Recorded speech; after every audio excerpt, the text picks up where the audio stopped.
resign! Marcos resign! Marcos resign!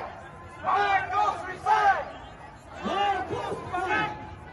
Sa inyo pong lahat, tayo po ay nagpapasalamat na sa linggo ito ay nagpupulos po kayo ng oras, ng inyong resources para po makiisa sa ating lahat.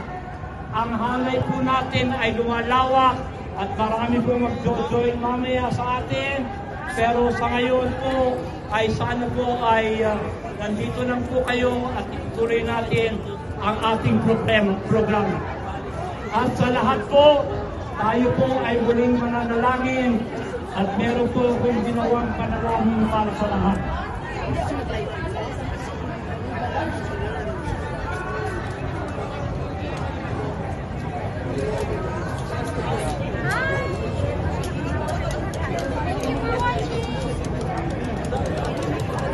Hindi